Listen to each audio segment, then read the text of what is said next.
Zwykle, kiedy włączacie moje filmy, możecie posłuchać o fantastyce naukowej w książkach. Dziś pozostaniemy w tym gatunku, tylko zmienimy medium. Zamiast o literaturze, opowiem Wam o grach wideo, a dokładniej o moich ulubionych tytułach, które można zaliczyć właśnie do science fiction. Pojawi się tu kilka znanych produkcji, ale też parę niezależnych perełek i zapomnianych staroci. Zresztą od nich właśnie zacznijmy. Na przełomie tysiącleci, kiedy mogłem co najwyżej pomarzyć o własnym komputerze, najlepszą szansą na to, żeby dorwać się do gier, było zajęcie kolejki do świetlicowej maszyny z DOS-em. Największą popularnością cieszyły się wtedy porty Mario czy The Blues Brothers, ale innym z często ogrywanych tytułów było też Skyroads. To platformówka rodem z automatów, oparta głównie na wykuwaniu poziomów na pamięć, żeby później z niemal pikselową precyzją wykonywać skoki wiary na platformy, których jeszcze nawet nie było widać na ekranie. Cel zabawy był prosty. Dotrzeć do końca planszy, zanim skończy się paliwo albo tlen. Wspominam o tej grze trochę jako bonusie, bo sama rozgrywka nie była specjalnie rozbudowana. Dostawaliśmy kilka różnych biomów, różniących się głównie tłem i siłą grawitacji, a poza tym po prostu pędziliśmy przed siebie.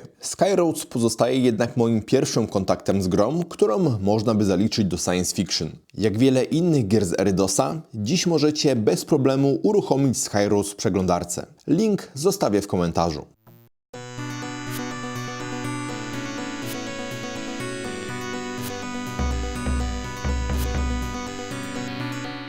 Pamiętacie jeszcze modę na futurystyczne pojazdy z antygrawitacyjnym napędem? Ja wspominam ją bardzo dobrze, głównie za sprawą wyścigówki Space Haste z 2000 roku. Nie ukrywam, gra miała sporo mankamentów. Już sama oprawa audio pozostawiała wiele do życzenia. Podczas wyścigów nie leciała bowiem żadna muzyka, a jedynymi dźwiękami były odgłosy dopalaczy i zbieranych po drodze bonusów. Mimo to potrafiłem zagrywać się w nią godzinami, choć szczerze mówiąc byłem w nią absolutnie fatalny. Podobnie jak Skyroads była to produkcja mocno inspirowana automatowymi ścigałkami, a ja dopiero zaczynałem swoją przygodę z grami i zwyczajnie brakowało mi jeszcze odpowiedniej koordynacji wzrokowo-ruchowej. Dziś jestem pewien, że poszłoby mi znacznie lepiej. I kto wie, może nawet kiedyś jeszcze do niej wrócę. Tytuł został dawno porzucony przez wydawcę, dlatego bez problemu można znaleźć go dziś na stronach takich jak My Abandonware.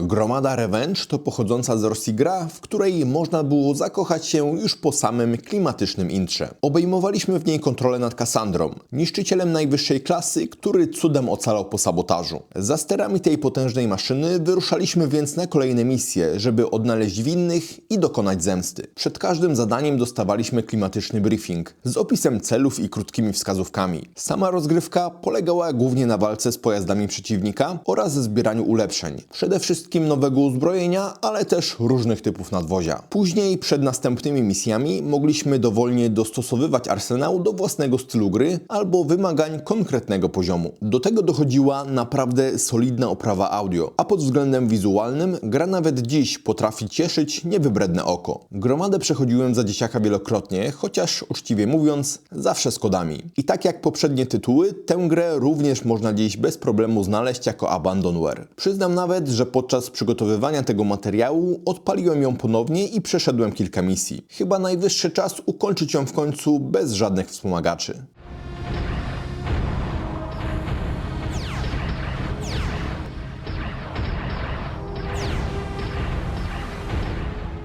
Trudno dziś nie kojarzyć serii Fallout. Zarówno klasycznych odsłon w rzucie izometrycznym, jak i nowszych części w pełnym trójwymiarze. Sam jednak przyznam szczerze, że pierwszy bezpośredni kontakt z tym uniwersum miałem dopiero jakieś 2 lata temu. Oczywiście zacząłem chronologicznie od pierwszego Fallouta i mimo upływu lat nadal uważam, że to niezwykle angażująca gra. Jasne, część mechanik zdążyła się już zestarzeć, ale najważniejsza pozostaje tutaj historia. A ta wciąż broni się znakomicie. Przemierzając postnuklearne pustkowia pełne mutantów, bandytów, kanibali i szponów śmierci w poszukiwaniu chipu do oczyszczacza wody, naprawdę łatwo stracić poczucie czasu. Jeśli lubicie turową walkę oraz mroczne, łamane przez absurdalne wizje postapokalipsy, to moim zdaniem nadal warto wydać te kilka złotych na pierwszego Fallouta.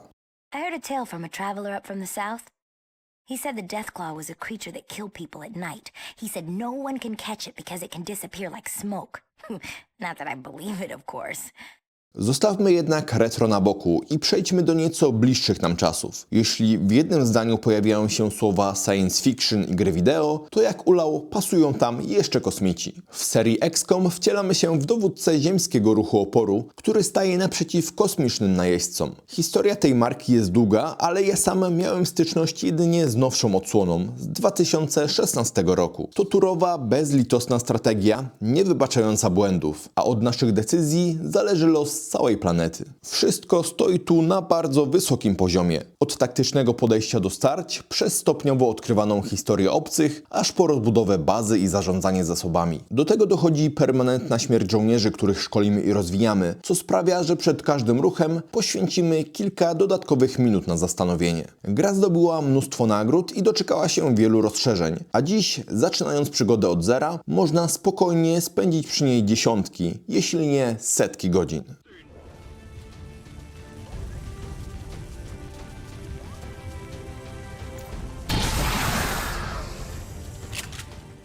A skoro jesteśmy już przy seriach z bogatą historią, to trudno nie wspomnieć o Metroidzie. W grach z tego cyklu przemierzamy opuszczone planety, kosmiczne stacje i podziemne kompleksy, walcząc z obcymi formami życia. Głównym zagrożeniem są oczywiście tytułowe Metroidy, pasożyty wysysające energię życiową swoich ofiar. Wcielając się w międzygalaktyczną łowczynię nagród Samus Aran, próbujemy powstrzymać to zagrożenie, przedierając się przez kolejne lokacje, pełne przeciwników i potężnych bossów. Kluczową rolę odgrywają tu jednak ulepszenia, które stopniowo odblokowują dostęp do wcześniej niedostępnych obszarów i zachęcają do ciągłego wracania w już odwiedzone miejsca. To właśnie ten model rozgrywki przyczynił się do narodzin jednego z moich ulubionych gatunków – Metroidvanii. I choć w ostatnich latach Nintendo mocniej stawiało na odsłony trójwymiarowe, ja nadal największym sentymentem darzę klasyczne części w starym, dobrym 2D.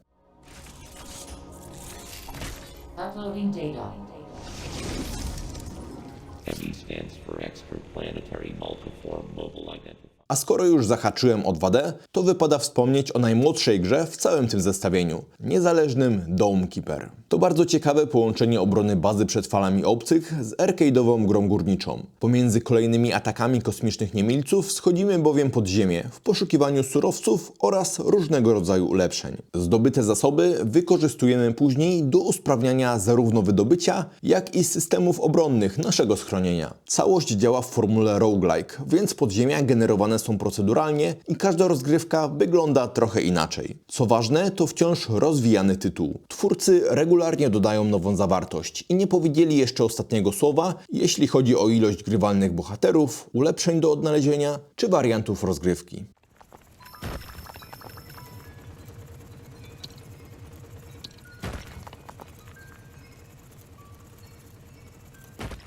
Horizon Zero Dawn było pierwszym tytułem, który ogrywałem na konsoli od Sony. I szczerze mówiąc, początkowo wcale nie zdobył on mojego serca. Owszem, gra wizualnie prezentowała się świetnie, ale jednocześnie miała dość płaskie dialogi, niezbyt wyraziste postacie i zdecydowanie zbyt długi samouczek. Powiem wprost, gdybym miał wtedy pod ręką coś innego do grania, istnieje spora szansa, że nigdy nie dotarłbym do momentu, w którym Horizon przestaje prowadzić gracza za rękę. I naprawdę miałbym czego żałować.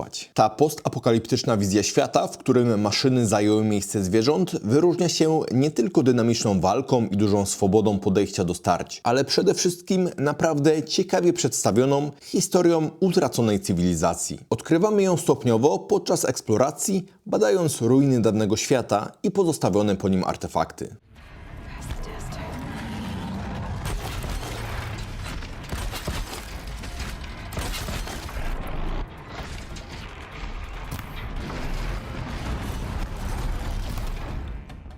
Na koniec zostawiłem moje dwie ulubione gry z fantastycznym naukowym tłem. Obie pochodzą od tego samego studia, Subset Games. Pierwsza z nich, FTL Faster Than Light, pozwala nam wcielić się w dowódcę statku Galaktycznej Federacji. Naszym zadaniem jest dostarczenie kluczowych danych do siedziby Federacji, zanim dogoni nas nieustannie nacierająca flota rebeliantów. To roguelike, więc każda rozgrywka wygląda nieco inaczej. O losowość dbają tu zarówno wydarzenia pojawiające się przy kolejnych skokach między sektorami, samolotami, jak i ogromna różnorodność statków oraz uzbrojenia. Możemy dowodzić m.in. uniwersalnym okrętem ludzi, jednostką Engów wyspecjalizowaną w dronach, czy statkiem kosmicznych modliszek nastawionym na abordaż. Gra korzysta z systemu aktywnej pauzy, dlatego nawet osoby, które wolą spokojnie zastanowić się, w który moduł przeciwnika wystrzelić rakietę, nie powinny czuć się przytłoczone tempem rozgrywki. A wszystko to okraszone jest absolutnie fantastycznym soundtrackiem.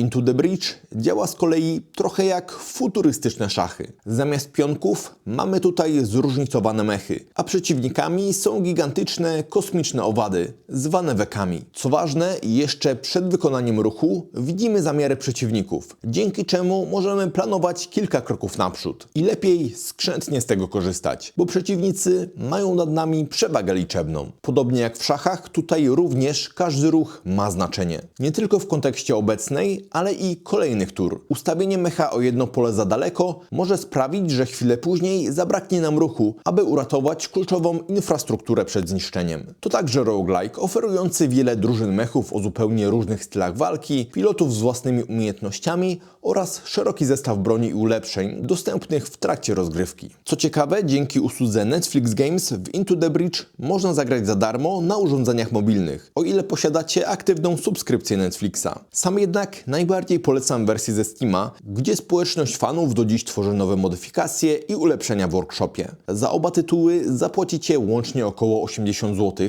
co umówmy się, przy dzisiejszych cenach trudno uznać za szczególnie bolesny wydatek. Zwłaszcza, że mówimy o produkcjach oferujących setki godzin zabawy.